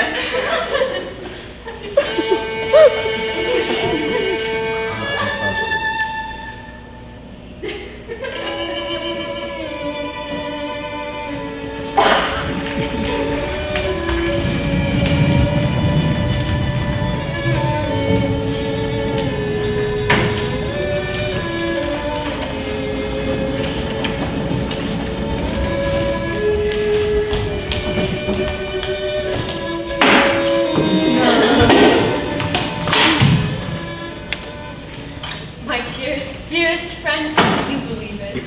What exactly? Did you not see Mrs. Ferrars' way of treating me yesterday? So exceedingly affable. So kind from the moment I was introduced.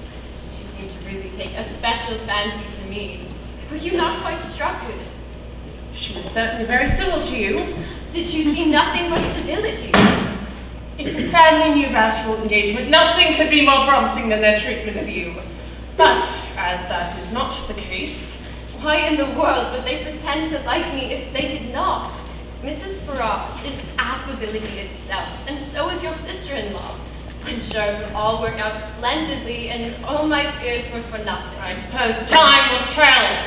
Why did you never mention, Miss Dashwood, how exceedingly charming your sister-in-law is? She is generosity itself. She wrote Anne and I a little note this morning, inviting the both of us to stay with her for a bit. Isn't that delightful? Are you ill, Miss Dashwood? You seem rather low. I never was in better health. Really? Oh, you do not look it. I am so glad that Edward's mother loves me already. I would have given up all hope if she had treated me in a foreboding sort of way and made it most clear that I was unwelcome. For I know when she does dislike people, it can be most unshakable. Violent. Mr. Edward Ferrars.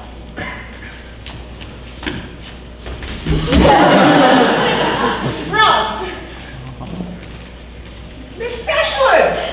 Miss Steele! Please, do be seated.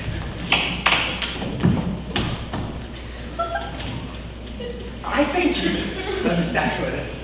I was hoping to inquire after your mother. She is very well, thank you. Excellent. And young Miss Margaret, your sister? Very well, thank you. Edward! I heard you announce! Miss Marianne, how do you do? Oh, I'm very unwell. But do not think of me, Edward. Eleanor is well, you see, and surely that is all that matters. Does not London not agree with you? Not at all. I expected to find much pleasure here, but the sight of you is the only comfort it has afforded thus far. We spent such a terrible, wretched day at Holly Street yesterday, Edward. I have so much to tell you about it. It cannot be said at the moment. But why weren't you there? I'm afraid I was engaged elsewhere. Engaged elsewhere, when such friends were to be met. Perhaps, Marianne, you don't suppose that young men keep any engagements at all. Not so indeed. I'm sure you must have had something very important to do to keep him from us. Did you, Edward, have some pressing previous obligation? I knew it! What else could have kept you away? Edward really has the most active conscience in the whole world, you know, and would only have disappointed us because he did not want to break his word to another. Indeed, he is the most fearful of failing expectations or causing pain to others of anybody I ever met. And he always tries to do the right thing, whether it makes Edward, it's so what I'm saying. Please do excuse me, I have an appointment to buy a horse. I have an appointment to buy a horse. I will buy the horse and it is a good horse. Leave so soon. Again, Edward, this must not be. I am afraid I must also be leaving. Perhaps, Mr. Ferrazzi, you would be so good as to escort me as far as the park. Why, yes! Delighted! Miss Dashwood, Miss Marianne.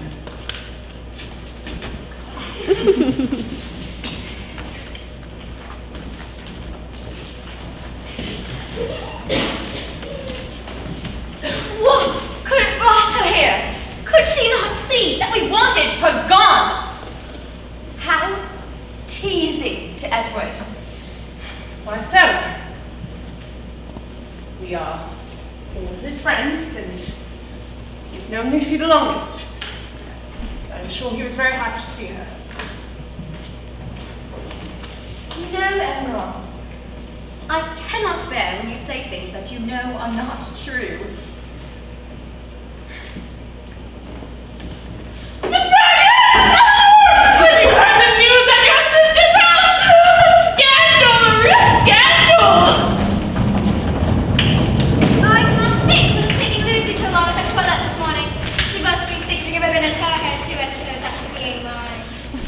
Cette ribbon suits you marvelously, my dear. Très jolie.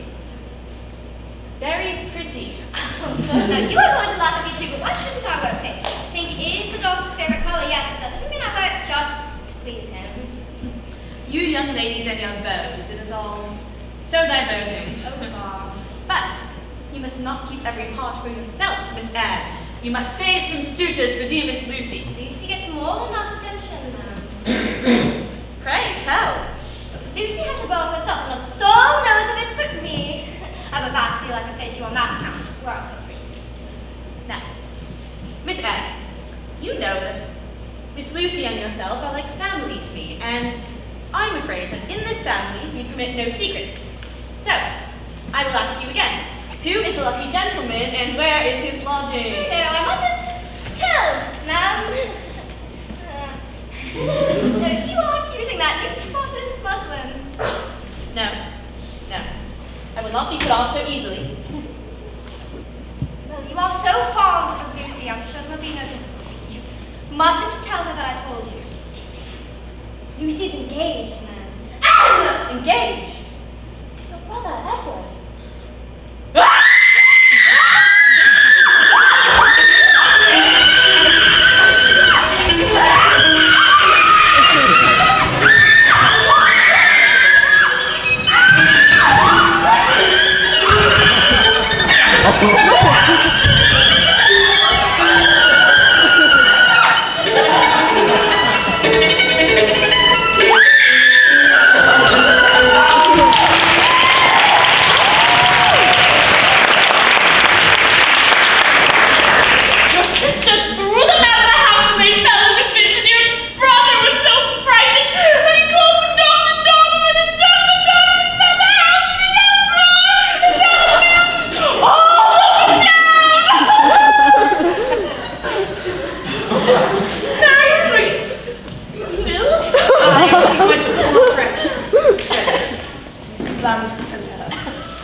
I knew.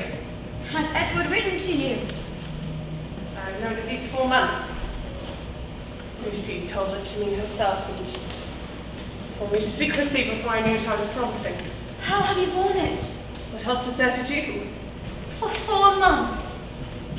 And yet you do love him. Yes. But I do not love only him. And I was very glad to spare my loved ones for my happiness. How could Edward be engaged to that creature? People make mistakes, Marianne. He was very young when he met Lucy, and confined as he was by his mother and upbringing, I am sure that she was very refreshing. She is lively and makes herself agreeable when she wishes. And if when he grew older he perhaps began to see something of her true nature, I'm sure that he was too honorable to break off the engagement. Edward, as we have always said, has a most active conscience. But his behavior towards you. I must acquit Edward of all essential misconduct. Eleanor! He never promised me anything, Marianne. It's not his fault that we got carried away by our conjectures. I am sure that he feels something for you. Even if that is true, there is nothing to be done about it now. Edward will marry Lucy, and I truly wish him to be very happy. If your way of thinking is so practical, I'm not surprised that you are calm. I understand. I do not suppose I ever felt much. 4 months, Marianne, I have known of Edward's engagement. 4 months, I have had to listen to Lucy's hopes and exultations again and again. 4 months, I have never been able to confide in anyone. I am to be divided from Edward forever. And nothing has ever proved him unworthy. I believe now that perhaps he does feel something. As you say. In short, I have suffered all of the punishments of extreme attachment without enjoying any of its advantages. If you think me capable of ever feeling anything, Marianne, surely you can imagine that I have felt this loss very deeply. My current composure is the product of my constant and painful exertion to maintain control over myself. I have done my duty. Believe me, I have been very unhappy. Oh, Eleanor, I do not know what to say. Promise me something, Marianne. Of course, anything. Promise never to speak about the matter with the least appearance of bitterness. Speak civilly and discreetly about it to everyone who may inquire. Yes, even Edward and Lucy. But please. Yes, of course, I promise. You have heard, I suppose, very shocking discovery that took place in your house yesterday. Shocking. Appalling. Sir! Fanny says she'll never think well of anybody after being so deceived. I now wish, said poor Fanny, that we even asked your sisters to stay with us instead of Miss Steele. Why, thank you. Generous. Most generous. We sent for Edward. I'm sorry to relate what happened. His mother had determined to give him his independence if he would simply give up the girl and marry Miss Morton. Told him even that she would settle on him the Norfolk estate, which brings in a good 1,000 a year. But if he chose to marry Miss Steele, she would disown him entirely. And indeed, if he tried to find any profession at all, she would do everything in her power to prevent him from advancing in it. Gracious God! Well, you may exclaim, Marianne, at Mrs. Farrar's generosity. Edward said very little, but what he did say was unfeeling indeed to his mother and sister, who strove with all their might to show him the error of his ways. He will stand to it. He will not give up the engagement, though it ruins him. Then he has acted like an honest man. Pardon, sir. I have business in this matter, for Lucy Steele's my relation.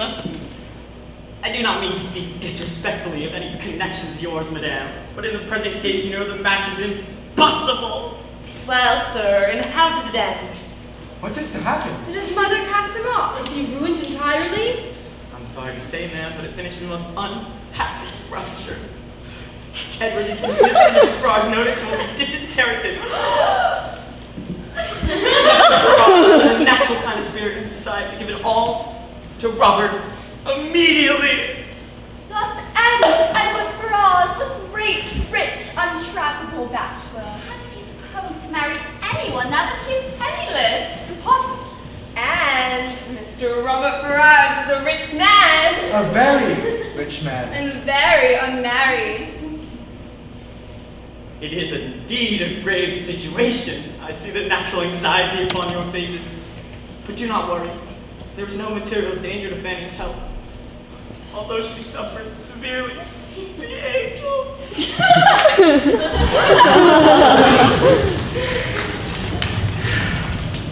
town gets worse and worse every year, my dears. Bad behavior all around. I think Catherine's will be back in Barton soon. We will only stop for a visit with my daughter Charlotte to Cleveland. They'll be back as quick as you please. Cleveland? No, I cannot go to Cleveland. Because Mr. Willoughby has property in the area.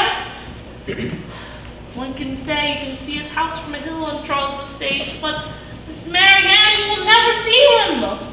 I have told Charlotte all about his wicked treatment of you, and her dear Mr. Palmer will shoot him like a pheasant on sight. You will be very safe, I assure you. Ma'am, thank you. We are very happy to go with you. This is an excellent plan. Eleanor, you cannot expect me to go. Marianne, we will only be there a few days, and we shall remain in the house the entire time.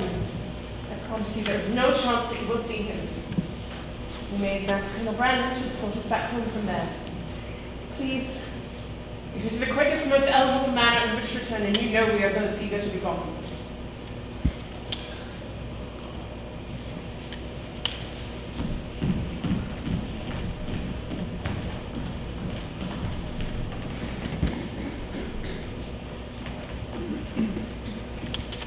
I would be honored to escort you whenever you wish to leave the Palms. Miss Dashwood, I'd like to speak to you about another matter. I've heard of the injustice your friend Mr. Ferrars has suffered, and I wondered if I may be of some use. How so? They say Mr. Ferrars intends to enter the church. The living in Delaford is vacant, and mine to appoint. Would you be willing to tell him that I would name him rector, if he believes it is worth his acceptance? I only wish he were more valuable, but it is enough for him to marry upon. That is very generous, Colonel. But, wouldn't you rather offer him the position yourself? I do not know him very well, Miss Dashwood. I've only met him 2 or 3 times. I'd assume, as your old friend, he'd be more inclined to hear the happy news from you.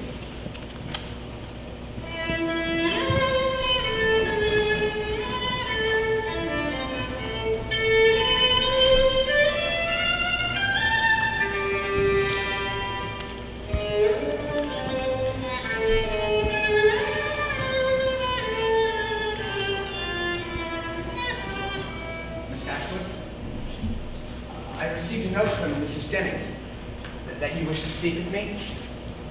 Yes. Hello. Yes. I have something of consequence to inform you of. I am charged with the most agreeable office.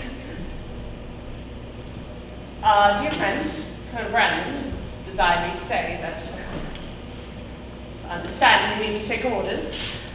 He has great pleasure in offering you the living of Delaford. Allow me to congratulate you and join his wish that may allow you to establish all your views of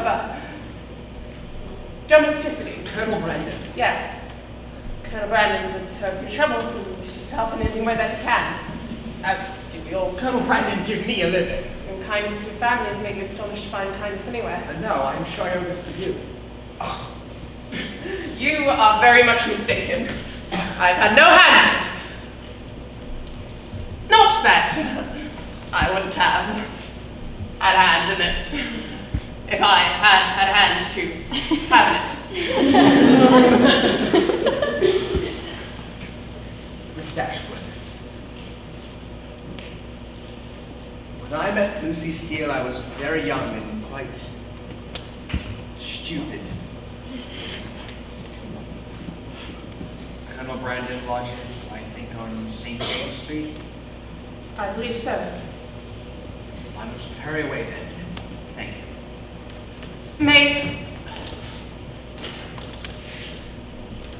May I give you mine see some good wishes for your happiness?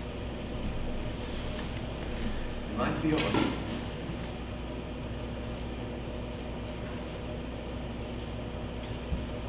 Miss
Ashwood.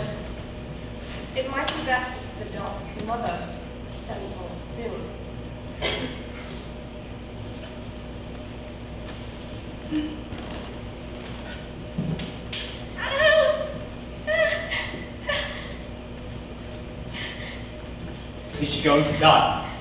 I must dispatch a messenger to Boston for my mother.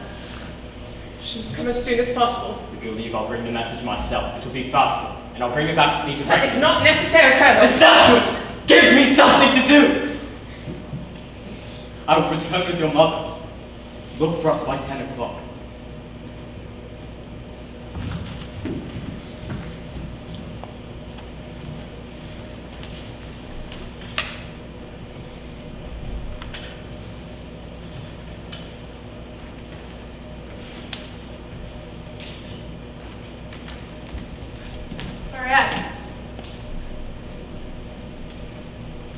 hear me?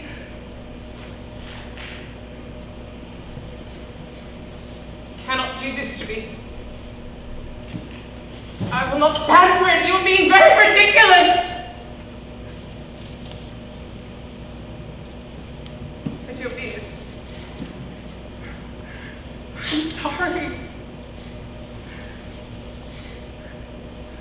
I promise that if you get better, Marianne, I will never chide you again. Please, dearest.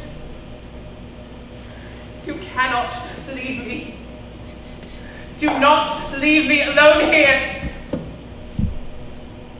Please.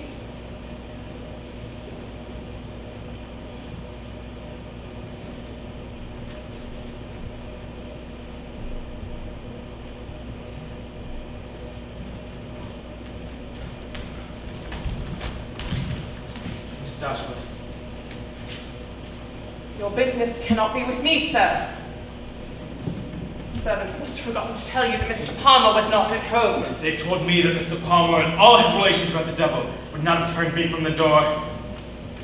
How is your sister? You have no right to ask. Mr. Willoughby. Forgive me. I have been drinking. What do you want? I want to make things right. If I can. I want something like forgiveness from Marianne. Marianne. You should not be so familiar. Is she in as much danger as they say? Is she dying? It is my fault, I know. Please let me see her. No! I did not plan any of this. I never wanted to hurt anyone. I must ask you to When I leave. met your sister, I only wanted an idle dalliance. Something to do in the country. Mr. Willoughby! I mean, you misunderstand me. I thought that it was only a harmless flirtation. And then at first, surely, Marianne also knew that it could not lead to anything. You must see it was impossible for me to seriously pursue a girl with no fortune, no station, forgive me, no notable family. Quite against my intentions, the part I played became the most pressing reality. I found myself most terribly in love. Did you? I was going to ask her to marry me. And what precisely stopped you? You must think me very foolish indeed. My luck went bad. Mrs. Smith had somehow been informed of a regrettable connection in my past. I know your history, Mr. Willoughby. I can guess who might have told you. Ask yourself if he is truly impartial. It was wrong, yes, I had never to have touched Jane, but do not suppose that because I was a libertine, she was a saint. Any weakness on her part is no I excuse. assure you, Miss Dashwood, I have paid richly for my sins. Mrs. Smith pronounced me no gentleman, and I was summarily disinherited. I had many debts. Should I have gone to prison? I had no practical choice but to give up Miss Marianne. When you left Marianne that day, did you tell her that you would soon return? I do not know what I told her. I was out of my head. I had to resolve to forget her entirely. You did an excellent job.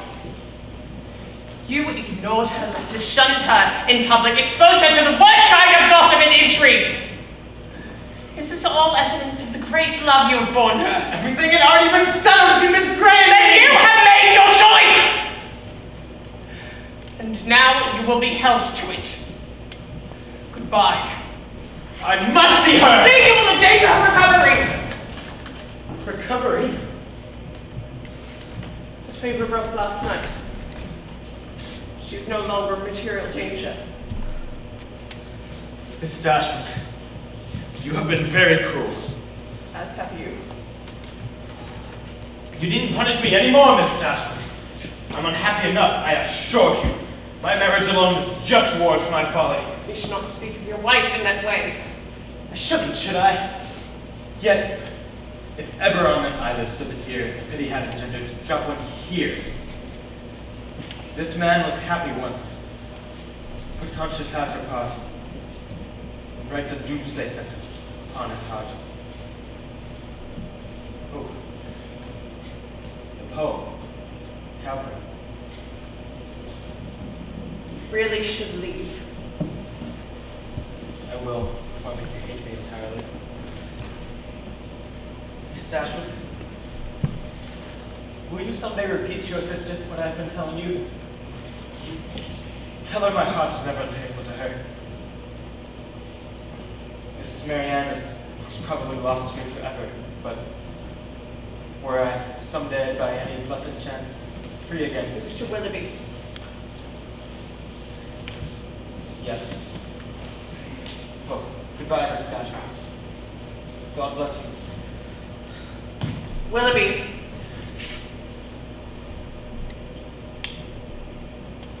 I do pity you.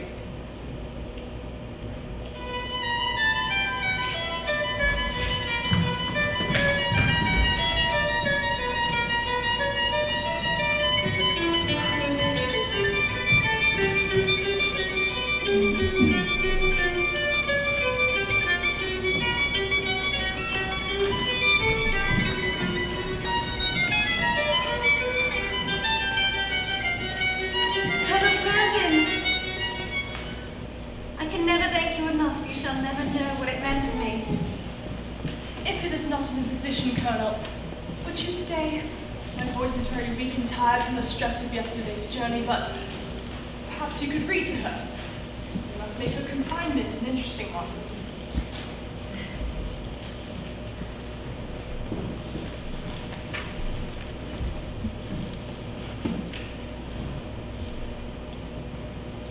What you do still betters what is done.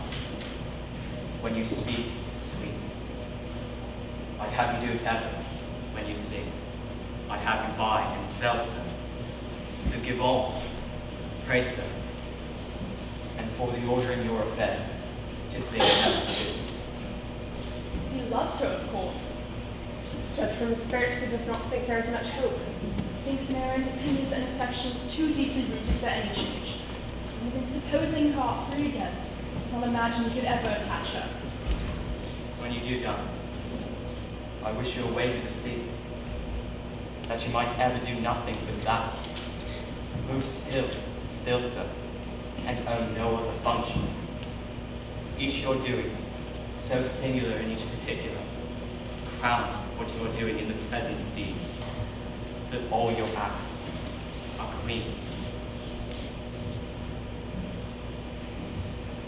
Did you know, Colonel, that Shakespeare writes in a rhythm which matches precisely the beats of a human heart? Ba-bum, ba-bum, ba-bum.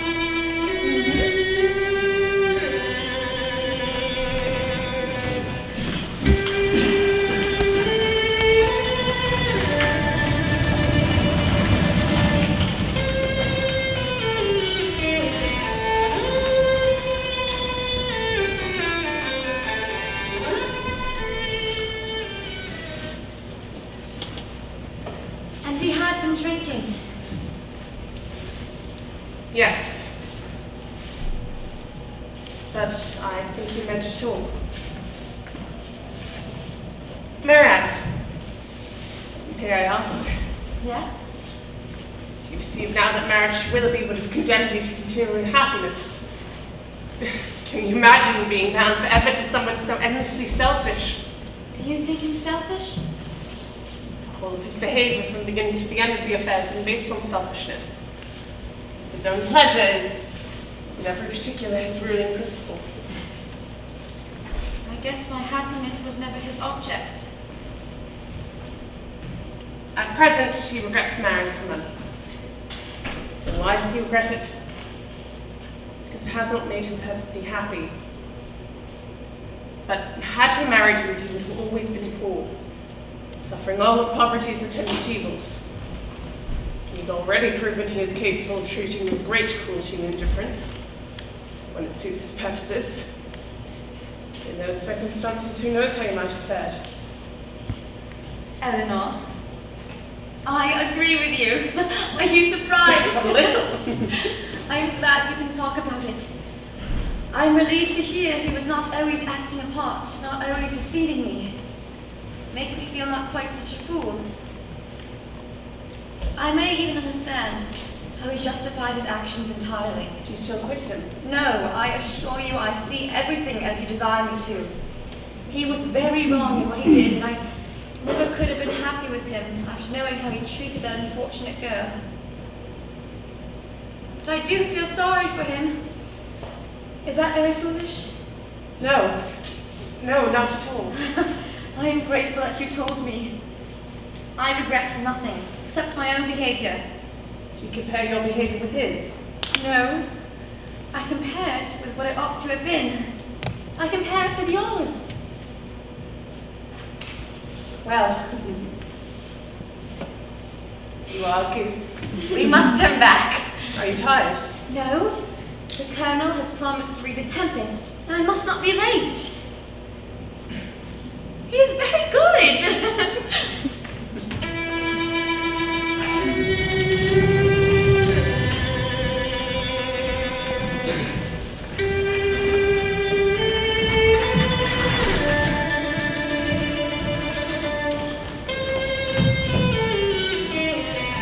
I suppose you know, ma'am, that Mr. Ferrars is now married. Betsy! Miss Marianne is ill! No, I'm fine. Water. Please.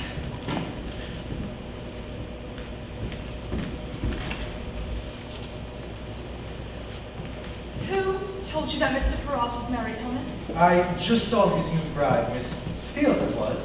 She and Mr. Ferrars were in the chaise outside the New London Inn. She said hello and sent her joy to the family, especially Miss Eleanor. But did she tell you she was married, Thomas? Yes, she said that she was Mrs. Ferrars now. And was Mr. Ferrars with her? He was not, but I imagine he is well enough, for she seemed vastly contented. Oh, Eleanor.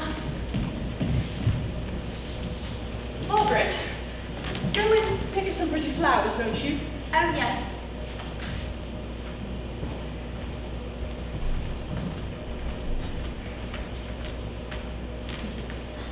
Mama, Colonel Brandon's at the gate. Oh, for tea. Perhaps you should go and meet him then. Mama, it's not the Colonel. It's Edward. What? It's Edward. Thank God he is Edward. I will be calm. I will be the mistress of myself. Sit! Edward, I do wish you joy. None. I hope you left Mrs. Ferrars very well. Rather well, I think, yes. Is Mrs. Ferrars at Barnstaple? No, my mother is in town. I meant to inquire after Mrs. Edward Ferrars. Perhaps. Perhaps you mean Mrs. Robert Ferrars. Mrs. Robert Ferrars! Mrs. Robert Ferrars? Perhaps you do not know, you may not have heard that my brother is lately married to Miss Lucy Steele. Your brother! Yes, I received a letter from Miss Steele. Now, Mrs. Robert Ferrars, they struck up an acquaintance. My brother is very popular now, you see, because of his inheritance, and she set her cap at him, as I believe they say. They were married last week.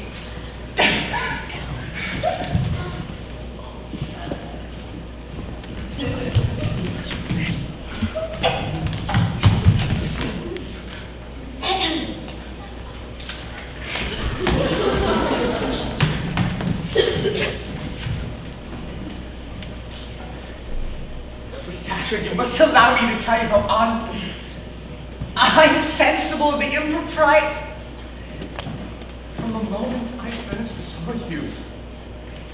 Oh, Eleanor. If I loved you any less, I might be able to talk about it more. Mr. Ferrars. Mr. Ferrars, your behavior in this has been very wrong. Very wrong. Very blamable. Eleanor, when I met Lucy Steele, I was a very foolish, idle, ignorant young man. I was not allowed to choose a profession, and I had nothing to do but fancy myself in love. Your behavior toward me. I was simple enough to think that because my faith was promised to another, there'd be no danger in my being with you.